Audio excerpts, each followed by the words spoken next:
Sapa supremo Akhilesh Yadav के सपने वाले बयान पर पूर्व केंद्रीय मंत्री और बीजेपी के राज्यसभा सांसद शिव प्रताप शुक्ला ने निशाना साधा। साथ ही कांग्रेस पर भी हमला बोला, जिसे लेकर हमारी संवाददाता ममता चतुर्वेदी ने बीजेपी के राज्यसभा सांसद शिव प्रताप शुक्ला से खास बातचीत की।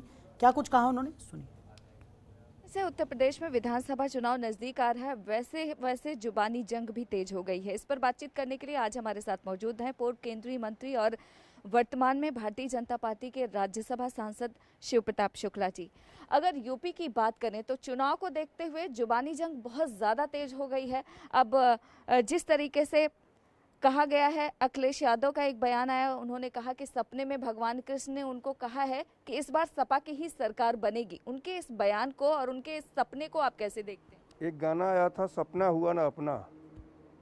तो मुझे लगता है कि जो उनका अपना इस समय का है वो भी जाने वाला है, और भगवान कृष्ण, भगवान राम, शिव, यह सभी राष्ट्रवाद के साथ रहे हैं और इन लोगों के राष्ट्रवाद का शब्द ही नहीं है। तो ऐसी स्थिति में उनका सपना केवल सपना रह जाएगा। उत्तर प्रदेश में फिर भी भारतीय जनता पार्टी की ही बड़े भारी बहुमत से सरकार बनने वाली है। यूपी के सीएम ने राहुल गांधी को एक्सीडेंटल हिंदू बताया, तो रणदीप सुरजेवाला ने कहा कि आदित्यनाथ एक्सीडेंटल योगी हैं। देखिए, योगी तो हमेशा बनता है और उसको उसके गुरु दीक्षा देकर के बनाते हैं।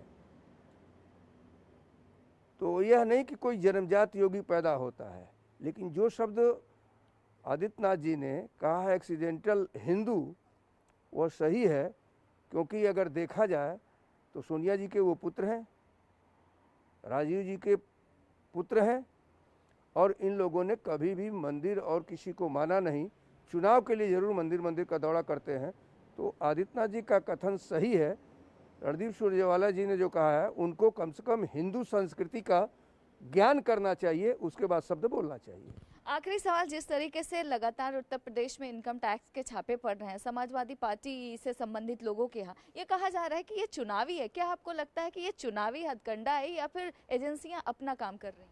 अगर चुनावी ही हथकंडा है तो कहीं अरबों रुपए अगर मिल रहे हों और अवैध हों और किसी समाजवादी पार्टी के इत्र से बदबू आ रही हो, तो उस बदबू को हटाना एजेंसी का काम है, सरकार का काम है, होना ही चाहिए।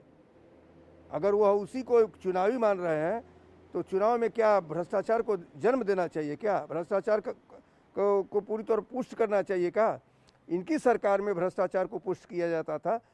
योगी आदित्यनाथ जी की या श्री नरेंद्र मोदी जी के सरकार में भ्रष्टाचार को पूरी तौर पर खत्म किया जा रहा है। जीरो टॉलरेंस भ्रष्टाचार के संदर्भ में। वक्त देने के लिए शुक्रिया। कैमरा पर्सन मनीष के साथ ममता चतुर्वेदी, जनतंत्र टीवी, दिल्ली। खबरों के निष्पक्ष विश्लेषण के लिए सब्सक्राइब करें Janatantra TV and press the bell icon. Never miss any update.